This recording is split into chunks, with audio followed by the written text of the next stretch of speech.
Hello students, welcome back to my YouTube channel KS Chem Class and I'm your chemistry tutor Kirti Sharma. So हम कर रहे थे class 12th का chapter 9 coordination compounds and अब तक हम कर चुके हैं इसमें isomerism, IUPAC nomenclature and in bonding theories also हमने कवर कर लिया है VBT एंड वर्नर्स थ्योरी. तो आज की ये वीडियो मैंने बनाई है specifically on the crystal field theory. Crystal field theory बहुत बच्चों को बहुत मुश्किल लगती है कि उसमें कैसे स्प्लिटिंग हुआ एंड ऑल. तो आपको क्या करना है उसमें, just go through with this video. ये वीडियो आपको बहुत हेल्प करेगी टू अंडरस्टैंड CFT और CFT के बेस पे पक्का एक क्वेश्चन एग्जाम में आता ही आता है. So let we start.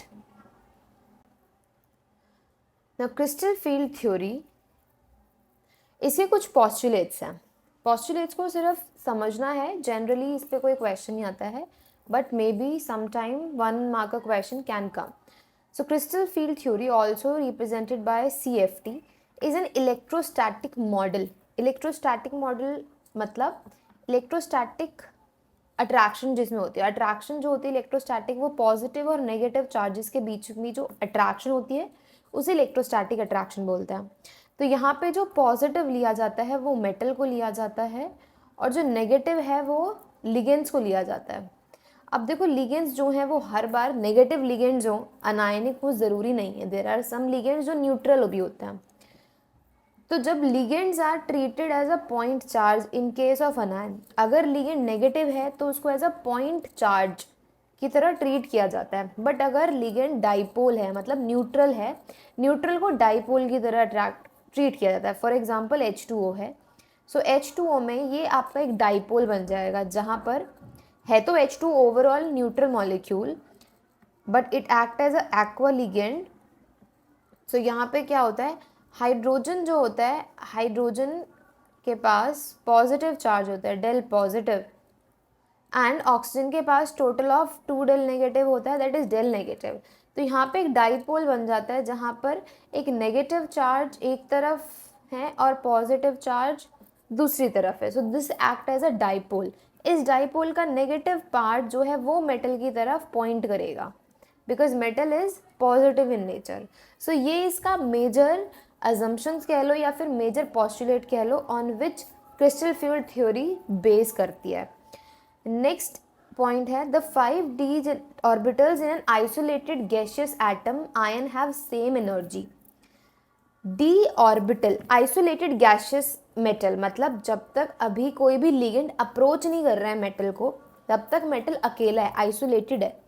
तब तक जो डी के 5 ऑर्बिटल, टोटल ऑर्बिटल होते हैं डी के 5, तो वो पांचों की एनर्जी ना सेम रहती है, इसीलिए हम उन पांचों को ना एक साथ बनाते हैं.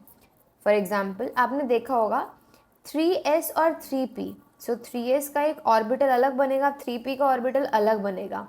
तो दोनों के ऑर्बिटल अलग अलग बनने से क्या सजेशन मिलता है हमें कि इन दोनों में एनर्जी डिफरेंस है, सेम एनर्जी नहीं है 3s और 3p की.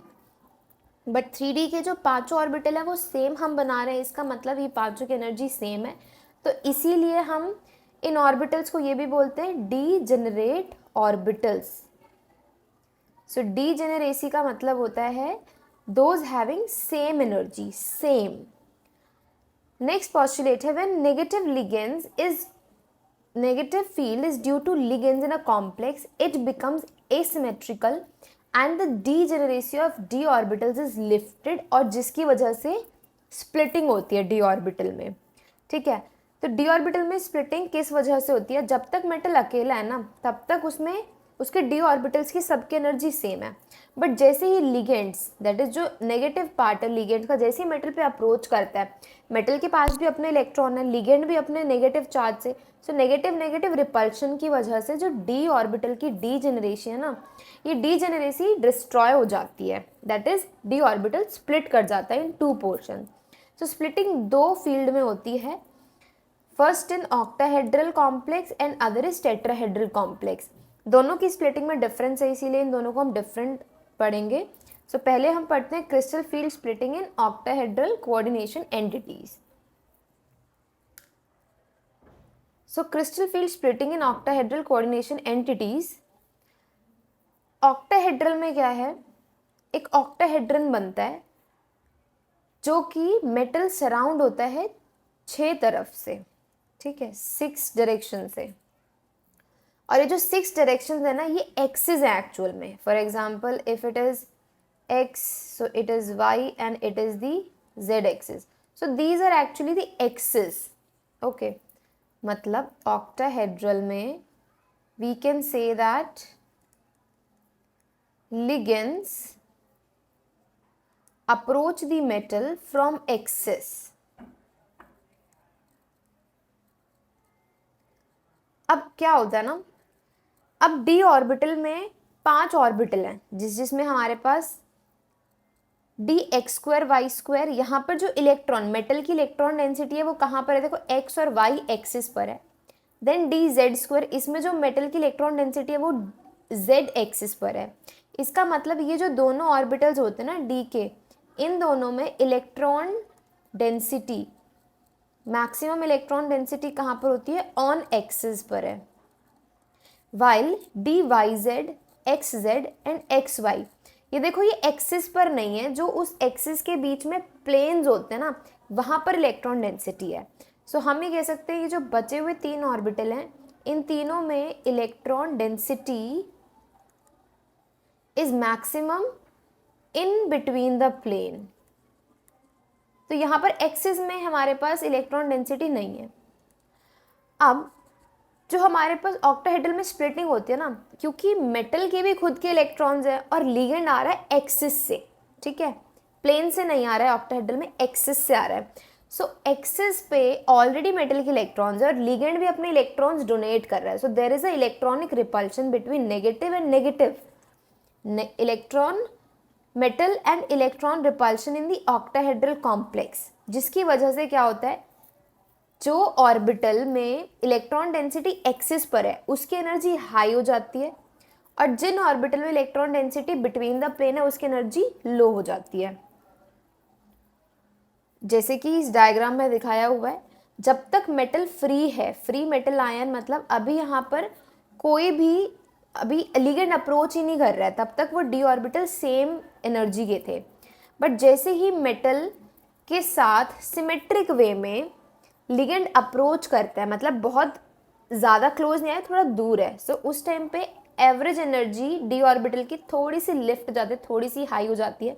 बट जैसे ही कॉम्प्लेक्स बनने वाला होता है, या हम ये कह सकते हैं कॉम्प्लेक्स बनता है और लिगेंड अटैच होते हैं, तो उस टाइम पर डी ऑर्बिटल ब्रेक हो जाता है इनटू 2 पार्ट्स, जिसमें d x square Y square and z square, ये वाला जो ऑर्बिटल है जिसमें इलेक्ट्रॉन डेंसिटी कहाँ पर थी, एक्सिस पर थी, इसकी एनर्जी हाई हो जाती है। एंड इस सेट को बोलते हैं ई जी ऑर्बिटल्स। वाइल जो बचे हुए 3 ऑर्बिटल्स होते हैं हमारे d x y, d y z, d z x, इनकी एनर्जी, इनमें जो इलेक्ट्रॉन डेंसिटी होती है वो कहाँ होती है, प्लेन में होती है, in between the plane, not on axis. So इसकी एनर्जी क्या हो जाती है, लोअर एनर्जी। एंड इन ऑर्बिटल्स को हम क्या बोलते हैं, T2G। And there is a barycentre, जिसे बेरी सेंटर है, यहाँ पर जो एनर्जी है ना वो 0 है, here del O is equals to 0। अब ये जो ऊपर जो लिफ्ट हुई है एनर्जी, ये दिखा रहा है कि बेरी सेंटर से फ्रॉम द 0 वैल्यू एनर्जी कितनी ज़्यादा बढ़ी है और एनर्जी कितनी कम हुई है। तो जो ऊपर वाले होते हैं इनको हम पॉजिटिव एनर्जी में लेते हैं और जो नीचे वाले हैं इनको नेगेटिव, बिकॉज ये एनर्जी कम हुई है, ठीक है, they are getting more stable, while जो ऊपर वाले ईजी हैं दे आर comparatively unstable orbitals.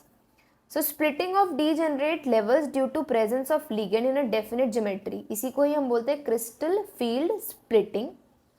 And energy separation को ऑक्टाहेड्रल फील्ड में ट्राइंगल ओ या डेल ओ यहाँ पर रिप्रेजेंट करता है फॉर द ऑक्टाहेड्रल फील्ड, ठीक है। सो इसको जानना, ये स्प्लिटिंग में ये बहुत ज़रूरी है। आफ्टर दैट अब जो स्प्लिटिंग होती है ना, स्प्लिटिंग कहते हैं बहुत कॉम्प्लेक्स में बहुत ज़्यादा स्प्लिटिंग हो रही है, बहुत कॉम्प्लेक्स में कम स्प्लिटिंग हो रही है। फॉर एग्जाम्पल मैं एक एग्जाम्पल देती हूँ, अगर हमारे पास D3 ऑर्बिटल है, D3 ऑर्बिटल, इसकी स्प्लिटिंग कराई है हमने ऑक्टाहेड्रल कॉम्प्लेक्स बना रहा है ये।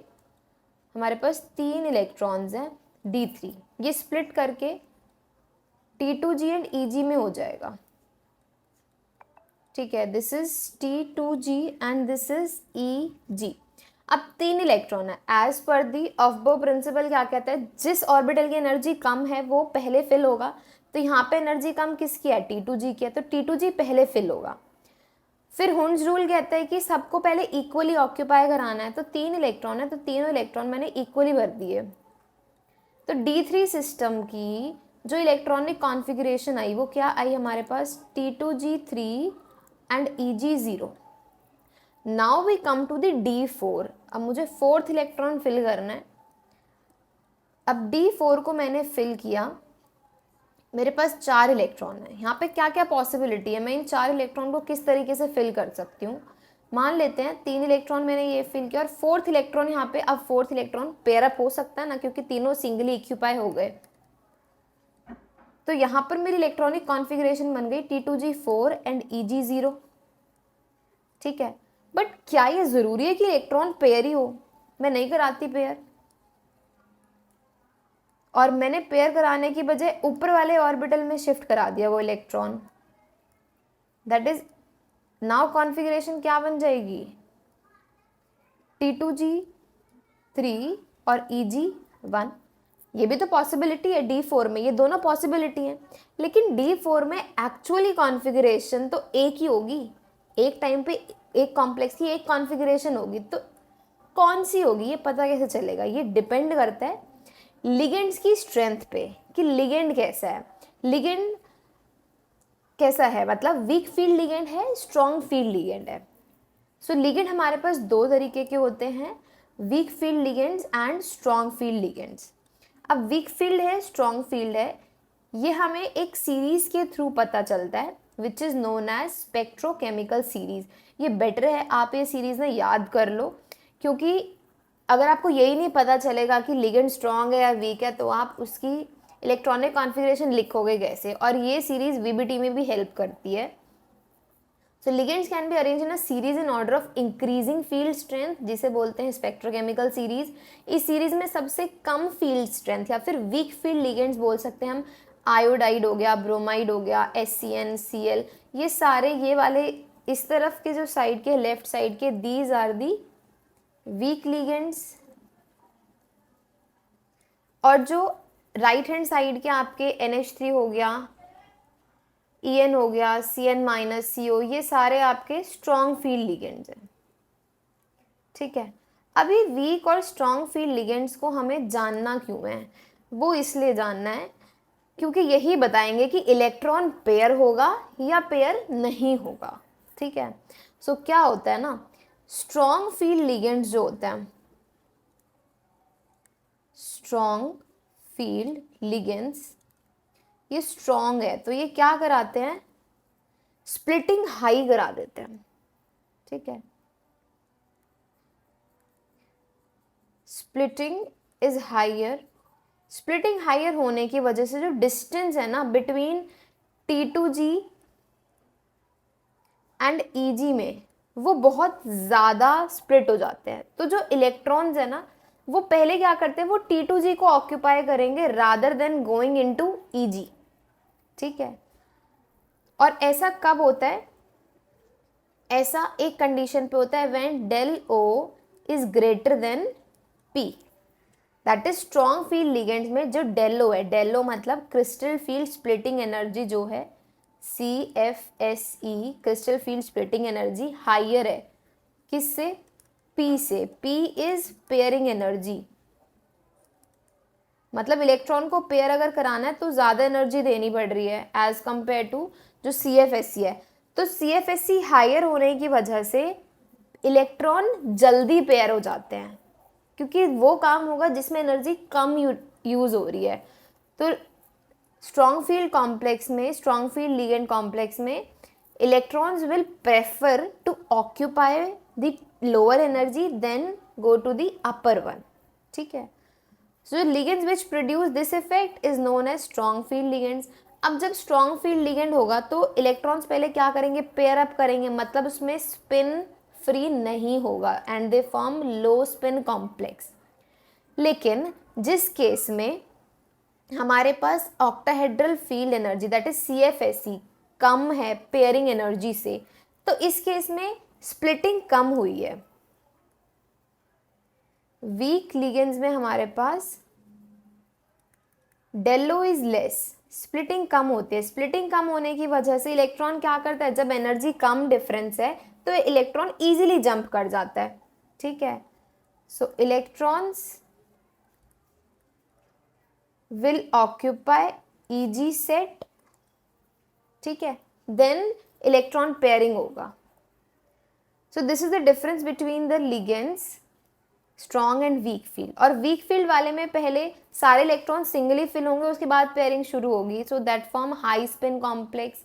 तो ये जो पहला वाला पार्ट था ये मैंने बताया, जिसमें electronic configuration T2G4 and EG0 है। ये कॉन्फ़िगरेशन कब होगी, जब स्ट्रॉन्ग फील्ड लिगेंड होगा। और वहीं पर जब इलेक्ट्रॉन हायर ऑर्बिटल में चला गया, ये कंडीशन कब होगी, जब वीक फील्ड लिगेंड होगा। ठीक है, सो डिफरेंट कंडीशंस पॉसिबल हैं, कब, जब strong and weak field ligands present है। वहीं पर हमारे पास एक और स्प्लिटिंग है that is tetrahedral coordination. Tetrahedral coordination complex में क्या होता है, इसमें भी हमारे पास स्प्लिटिंग ही होती है, लेकिन जो टेट्राहेड्रल कॉम्प्लेक्स में जो इलेक्ट्रॉन्स आ रहे होते हैं, electrons of ligand approach metal from the planes. ठीक है, उसमें जो लिगेंड्स के जो इलेक्ट्रॉन है वो प्लेन की तरफ से आ रहे होते हैं, नॉट ऑन दी एक्सिस। तो इस बार जस्ट जो स्प्लिटिंग होती है ना, वो ऑपोजिट हो जाती है जो ऑक्टाहेड्रल में थी। मतलब जो dx2 y2 and z2 orbitals है ना, इनकी एनर्जी हो जाती है कम, और जो प्लेन वाले ऑर्बिटल्स थे dxy yz zx, इनकी एनर्जी हो जाती है हाइयर। ठीक है, ऐसा क्यों हुआ, क्योंकि यहाँ पर इन बिटवीन प्लेन इलेक्ट्रॉन ज़्यादा थे, और इलेक्ट्रॉन्स लिगेंड्स के कहाँ अप्रोच कर रहे हैं, प्लेन पर ही अप्रोच कर रहे हैं, इसीलिए यहाँ पर रिपल्शन ज़्यादा होता है और एनर्जी हाइयर हो जाती है। वाइल एक्सिस पर रिपल्शन कम होता है, इसीलिए एनर्जी लो हो जाती है ड्यू टू लो रिपल्शन। अब यहाँ पर ना एक बहुत इंपॉर्टेंट क्वेश्चन बनता है, जो कि ये बोलता है कि टेट्राहेड्रल कॉम्प्लेक्स में ना generally they form high spin complex, या फिर they rarely form low spin configuration. Low spin कब बनता है, जब हमारे पास स्ट्रॉन्ग फील्ड लिगेंड होता है, और हाई स्पिन कब बनता है, जब वीक फील्ड लिगेंड होता है। तो क्या टेट्राहेड्रल में सारे लिगेंड वीक फील्ड ही होते हैं क्या? नहीं, ऐसा नहीं है। बट वीक फील्ड कब होता है, जब हमारे पास जो स्प्लिटिंग है वो कम हो। जब स्प्लिटिंग कम है, इलेक्ट्रॉन ईजिली हायर ऑर्बिटल में जंप कर सकता है, और इसमें स्प्लिटिंग एनर्जी एक्चुअल में कम होती है as compare to octahedral. So del T is the, T represent करता है आपका टेट्राहेड्रल फील्ड को। सो टेट्राहेड्रल फील्ड में स्प्लिटिंग एनर्जी जो है वो 4/9 टाइम्स है किसकी, ऑक्टाहेड्रल। सो ऑक्टाहेड्रल में स्प्लिटिंग कंपैरेटिवली ज़्यादा होती है, टेट्राहेड्रल में कम होती है, तो इलेक्ट्रॉन इजीली जंप कर जाता है, चाहे स्ट्रॉन्ग फील्ड लिगेंड हो चाहे वीक फील्ड लिगेंड हो। सो यहाँ पर टेट्राहेड्रल केस में लिगेंड की स्ट्रेंथ डजंट मैटर। ओके, अच्छा एक चीज़ और, यहाँ पर जो हमारे पास ऑर्बिटल्स के सेट बनते हैं वो E एंड T2 हैं, ना कि EG और T2G, बिकॉज G रिप्रेजेंट करता है सेंटर ऑफ सिमेट्री को, एंड टेट्राहेड्रल में सेंटर ऑफ सिमेट्री नहीं होती है, वाइल ऑक्टाहेड्रल में there is a centre of symmetry. Centre of symmetry का मतलब होता है ऑक्टाहेड्रल कॉम्प्लेक्स में आप जो जैसे ऊपर की तरफ आप एक्सिस में जा रहे हो, same is in the lower axis, when you are moving in the side axis, same is in the other side. So octahedral is have the centre of symmetry, but tetrahedral में ऐसा symmetry नहीं होता है, because tetrahedral has this structure. So इसीलिए इसके set को E and T2 बोलता है। इसका भी जो बेरी सेंटर है वो डेल टी के नेम से रिप्रेजेंट किया जाता है, जो ऊपर की एनर्जी है। अच्छा एक चीज़ और ध्यान रखना, how to remember this 2/5 del T या 3/5 डेल टी। मैंने तो ऐसे ऑपोजिट वे में याद किया हुआ था, so I will tell you that way only. जैसे यहाँ पे नीचे की तरफ ना 2 ऑर्बिटल के सेट बनते हैं और ऊपर की तरफ 3 ऑर्बिटल के सेट बनते हैं, टोटल 5 ऑर्बिटल हैं। तो फ्रैक्शन में जहाँ पर 2 ऑर्बिटल हैं उनकी एनर्जी जस्ट ऑपोजिट है। सो 2 वालों की एनर्जी ऊपर शिफ्ट कर दो और 3 वालों की एनर्जी नीचे। सो this is how you can get 2/5 del T and 3/5 del T। यहाँ पर एनर्जी कम हो रही है, यहाँ पर एनर्जी ज़्यादा हो रही है, तो यहाँ पे पॉजिटिव में लेंगे, यहाँ पे नेगेटिव में लेंगे कभी भी अगर एनर्जी कैलकुलेशन पे क्वेश्चन आएगा तो। ठीक है, so this is the difference between octahedral splitting and tetrahedral. Tetrahedral की टोटली ऑपोजिट है एज कंपेयर टू ऑक्टाहेड्रल।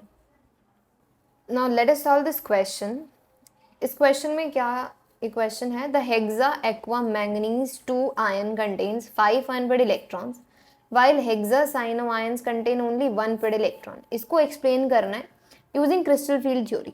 ठीक है, मान लेते हैं पहला कॉम्प्लेक्स जो गिवन है वो है hexa aqua which is H2O, hexa है दैट इज 6, मैंगनीज है and it is in the 2+ ion. Since water तो न्यूट्रल होता है, सो 2+ बाहर की तरफ ही आएगा। ये कॉम्प्लेक्स 1 ले लेते हैं, कॉम्प्लेक्स 2 को लेते हैं साइनो वाला जो था MnCn6। क्योंकि Cn पे -1 चार्ज सब पे होता है, सो 6 माइनस चार्ज हो जाएंगे, इसीलिए बाहर की तरफ ये नेगेटिव कॉम्प्लेक्स है that is with a 4- sign. अब हमारे पास मैंगनीज है। मैंगनीज एक्चुअल में 25 एटॉमिक नंबर होता है, उसका वैलेंस शेल कॉन्फ़िगरेशन होता है 3d5 4s2। अब दोनों में ही मैंगनीज जो है वो 2+ में है, सो Mn2+, मतलब 2 इलेक्ट्रॉन लूज करा देना है। 2 इलेक्ट्रॉन लूज कराते इसके पास क्या बचेगा, 3d5 बचेगा, 3d5। ठीक है, मतलब D में हमारे पास 5 इलेक्ट्रॉन है और ये 5 इलेक्ट्रॉन को हमें फिल कराना है इन 2 सेट्स। क्योंकि ये ऑक्टाहेड्रल कॉम्प्लेक्स है, दोनों कोऑर्डिनेशन नंबर 6 है, तो स्प्लिटिंग हो जाएगी किस में, T2G और EG सेट में। ठीक है, 2 सेट में स्प्लिटिंग है T2G EG। सिमिलरली इस कॉम्प्लेक्स में भी यही स्प्लिटिंग होगा सेम, D5 तो इसमें भी है, 1 2 3 4 5 इलेक्ट्रॉन्स, D5 सेट है हमारा, ये भी इसमें भी स्प्लिटिंग होगी T2G और EG सेट में। अब हमें पता कैसे चलेगा जो 5 इलेक्ट्रॉन है पहले पेयरिंग होगी या फिर वो EG सेट ऑक्यूपाई कर लेगा। ये डिपेंड करता है जो हमारे पास लिगेंड प्रेजेंट है ना उसकी स्ट्रेंथ कैसी है। तो पहले कॉम्प्लेक्स में हमारे पास जो लिगेंड प्रेजेंट है वो है H2O। H2O is weak field ligand comparatively. Weak field ligand के केस में हमारे पास कंडीशन आती है del O is less as compare to pairing energy. मतलब जो स्प्लिटिंग है ना वो कम है और पेयरिंग एनर्जी ज़्यादा है, मतलब पहले पेयर नहीं कराना है, पहले इलेक्ट्रॉन को जंप कराना है। सो 5 इलेक्ट्रॉन है, 5 को फिल कर देंगे, 3 T2G में चले गए और 2 हमारे EG में फिल हो गए। But in second complex manganese में साइनो वाले कॉम्प्लेक्स में Cn माइनस जो है वो स्ट्रॉन्ग फील्ड लिगेंड है। अब स्ट्रॉन्ग फील्ड लिगेंड में हमारे पास जो कंडीशन आती है वो दूसरी वाली कंडीशन आती है कि जो स्प्लिटिंग करा रहा है ना ये हायर स्प्लिटिंग करा रहा है, मतलब स्प्लिटिंग एनर्जी इज कंपैरेटिवली ज़्यादा देन दी पेयरिंग एनर्जी। तो पेयरिंग एनर्जी कम है तो इलेक्ट्रॉन पेयर हो जाएंगे बट जंप नहीं करेंगे पहले। तो 5 इलेक्ट्रॉन्स हैं, सो पहले 3 हमने ऑक्यूपाई कराए, 2 अभी भी रहते हैं, सो 2 हमने यहाँ पे पेयर करा दिए। ठीक है, सो फर्स्ट कॉम्प्लेक्स की जो इलेक्ट्रॉनिक कॉन्फ़िगरेशन बनी वो बनी हमारी T2G 3 EG 2 और सेकेंड कॉम्प्लेक्स की इलेक्ट्रॉनिक कॉन्फ़िगरेशन बनती है T2G 5 एंड EG 0। ठीक है, तो यहाँ पे इसको मान लेते हैं ये del O for the first complex के लिए था और ये वाला हमारा जो स्प्लिटिंग है वो del O for the second complex के लिए है। तो क्योंकि H2O वीक फील्ड है तो we can say that del O for the first complex is comparatively low than the splitting energy of the second complex. ठीक है, अब फर्स्ट कॉम्प्लेक्स में H2 वाले में हमारे पास कितने अनपेड इलेक्ट्रॉन्स हैं, n को बोलते हैं number of unpaired electron. Total यहाँ पे 5 अनपेड इलेक्ट्रॉन दिख रहे हैं। लेकिन सेकेंड कॉम्प्लेक्स में साइनो कॉम्प्लेक्स में अनपेड इलेक्ट्रॉन कितने दिख रहे हैं, हमारे पास 1 दिख रहे हैं। So we have justify this. यही तो पूछा था क्वेश्चन में कि एक्वा कॉम्प्लेक्स में 5 अनपेड है, हेक्सा साइनो में 1 अनपेड है, जो कि हमने यहाँ पे जस्टिफाई कर दिया with the help of CFT। सो ये रोल होता है CFT में स्ट्रॉन्ग एंड वीक फील्ड का। सो CFT ने अपने स्ट्रॉन्ग वीक फील्ड की वजह से पैरामैग्नेटिक डायामैग्नेटिक कैरेक्टर ये सब भी बता दिया है। क्योंकि ये हमारा वीक फील्ड कॉम्प्लेक्स था तो ये हाई स्पिन कॉम्प्लेक्स भी है। हाई स्पिन मतलब यहाँ पर अगर हम नंबर ऑफ अनपेड इलेक्ट्रॉन देखें तो कितने दिख रहे हैं हमें, 5 दिख रहे हैं। लेकिन यहाँ पर नंबर ऑफ अनपेड इलेक्ट्रॉन कम है, so it is a low spin complex. इसको लो स्पिन कॉम्प्लेक्स बोल रही हूँ मैं, स्पिन पेयर्ड नहीं, क्योंकि यहाँ पे एक इलेक्ट्रॉन अभी भी अनपेयर्ड है। अगर मैं फर्स्ट कॉम्प्लेक्स की मैग्नेटिक बिहेवियर पूछूं तो ये कैसा है, मेरा पैरामैग्नेटिक है,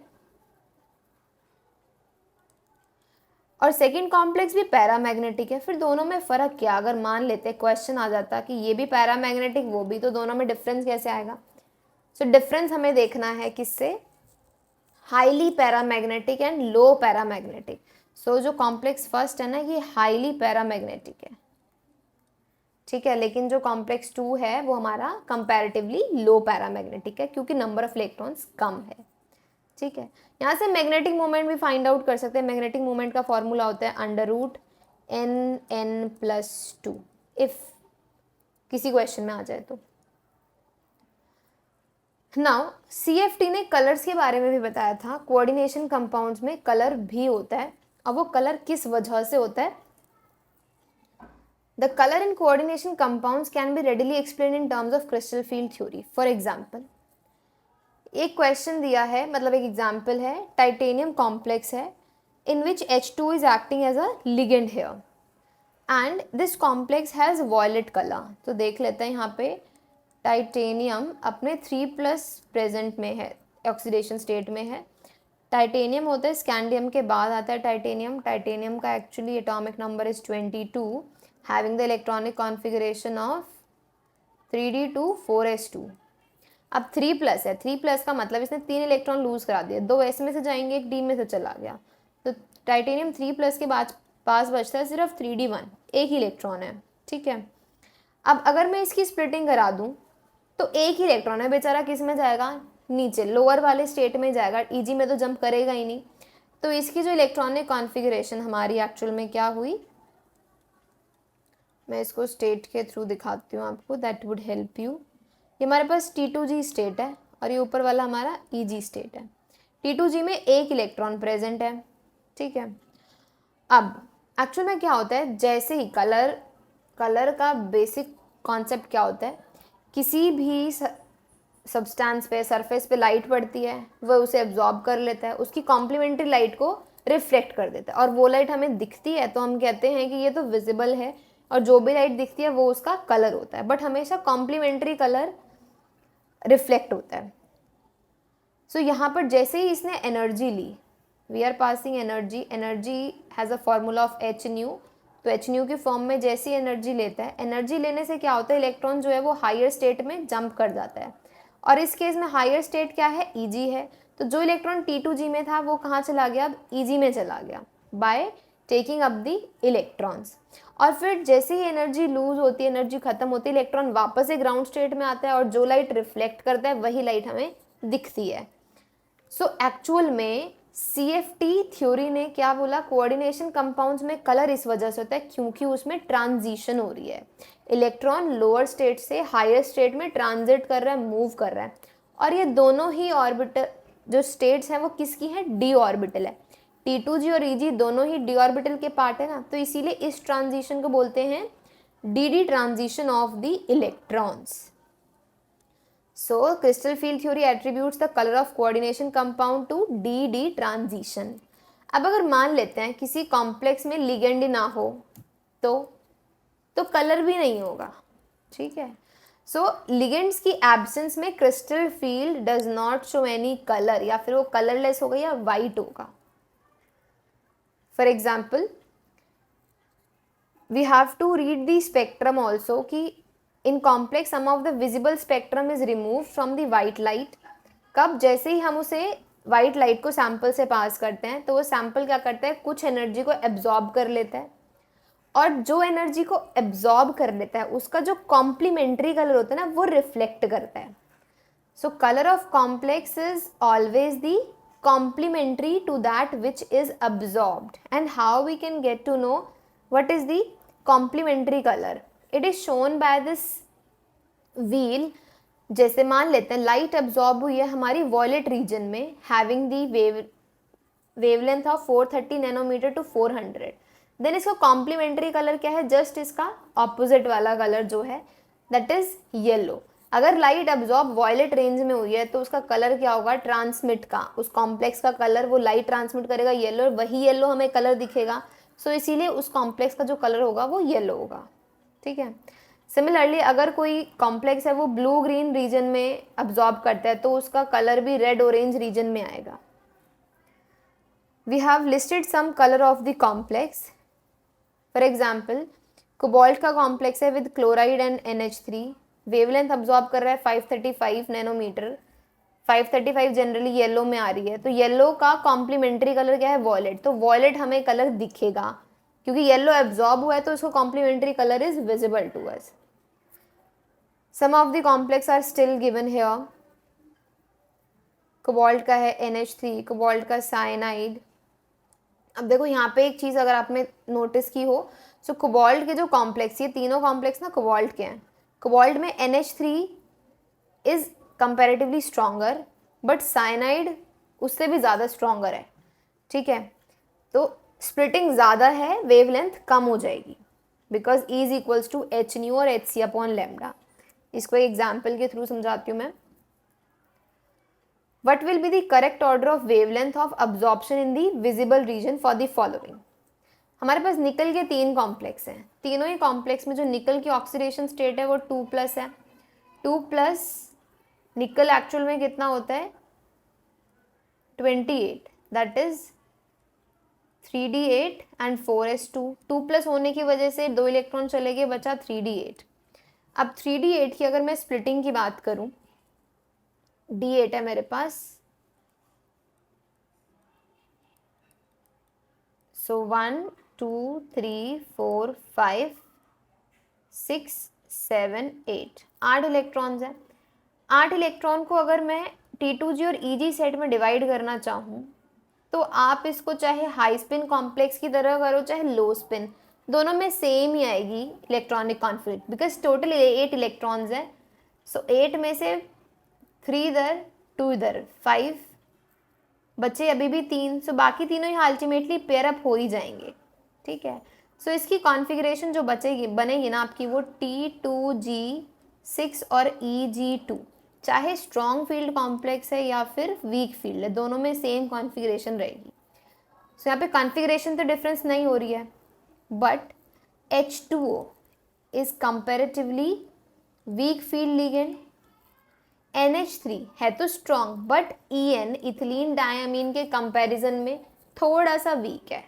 अगर हम कंपेयर करें तो लिगेंड की जो स्ट्रेंथ है वो हमारी ligand strength H2O comparatively weak है, देन NH3, देन EN। सो यहाँ पे जो स्प्लिटिंग होती है ना, del O फॉर H2O कम होगी as compare to what is the splitting energy of NH3, and वो उससे भी कम होगी जो स्प्लिटिंग एनर्जी होगी EN के लिए।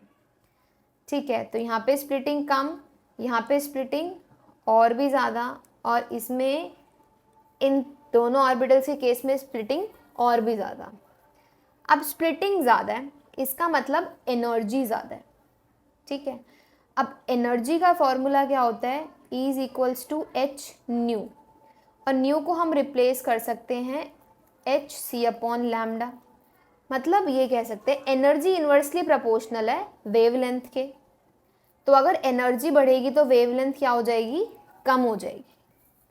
तो निकल वाले कॉम्प्लेक्स की एनर्जी ज़्यादा है, इसका मतलब इसकी वेवलेंथ सबसे कम होगी, इसको 3 मान लेते हैं। देन निकल वाले अमीन वाले कॉम्प्लेक्स की वेवलेंथ ज़्यादा होगी और सबसे ज़्यादा वेवलेंथ किसकी होगी, H2 वाले कॉम्प्लेक्स की, बिकॉज एनर्जी सबसे कम H2 वाले कॉम्प्लेक्स की है एंड एनर्जी और wavelength these are the inversely proportional.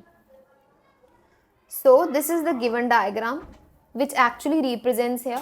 जो En वाला कॉम्प्लेक्स का उसका मैक्सिमम अब्जॉर्प्शन किस रेंज में है, 545 नैनोमीटर, वेवलेंथ सबसे कम है. फिर NH3 वाले कॉम्प्लेक्स की वेवलेंथ उससे कंपैरेटिवली ज़्यादा, दैट इज 570, एंड H2 वाले कॉम्प्लेक्स की सबसे ज़्यादा वेवलेंथ है 720 बिकॉज इसकी एनर्जी सबसे कम थी. सो इस बेसिस पे भी आपको क्वेश्चन आ सकता है. ना इसके अलावा कलर सिर्फ कॉम्प्लेक्स तक ही सीमित नहीं है, कलर इसके अलावा भी हैं, जैसे कि जेम स्टोन्स बोलते हैं जिन्हें हम. So some gemstones also show colour just because of D transition. For example ruby एक एल्यूमिनियम ऑक्साइड का कॉम्प्लेक्स है जिसमें क्रोमियम आयंस प्रेजेंट होते हैं एल्यूमिनियम के क्रिस्टल की जगह पर, विच इज हैविंग D3. तो यहाँ पे D3 3 इलेक्ट्रॉन T2G में है. जैसी एनर्जी मिलेगी इलेक्ट्रॉन्स कहाँ जंप कर जाएंगे, Eg सेट में जंप कर जाएंगे and there will be d transition, जिसकी वजह से रूबी का colour you can see red colour होता है. सिमिलरली एमराल्ड में भी क्रोमियम आयंस ऑक्यूपाई करते हैं, बट यहाँ पे देखो माना कि दोनों में क्रोमियम कॉम्प्लेक्स है, but due to difference in the ligands they can absorb any wavelength and they can emit any wavelength. So emerald का जो कलर होता है वो ग्रीन कलर होता है. एक्वा मरीन में जो मेटल प्रेजेंट होता है वो आयरन प्रेजेंट होता है इन 2+ एंड 3+ स्टेट में, इसीलिए उसका कलर क्या है, aqua, sometimes sky blue colour you can say. Sapphire में टाइटेनियम आयंस होता है जिसकी वजह से it gives a dark blue colour. Now although crystal field theory ने काफ़ी कुछ एक्सप्लेन किया है, there are very good points, but कुछ चीज़ों में लिमिटेशंस अभी भी हैं, जैसे कि crystal field model successful explaining formation of complex structure, colour, magnetic property large extent, but कुछ अजम्पशंस थी.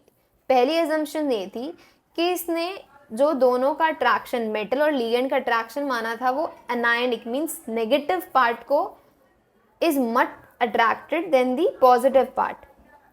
तो अगर ऐसा था तो जिस पे नेगेटिव चार्ज ज़्यादा है वो स्ट्रॉन्ग फील्ड लिगेंड होना था. बट फ्लोरीन, क्लोरीन, आयोडीन, इन पे नेगेटिव चार्ज तो पहले से ही है, बट ये किस कंडीशन में रखे गए थे, किस क्राइटेरिया में रखे गए थे हमने, वीक फील्ड लिगेंड्स में.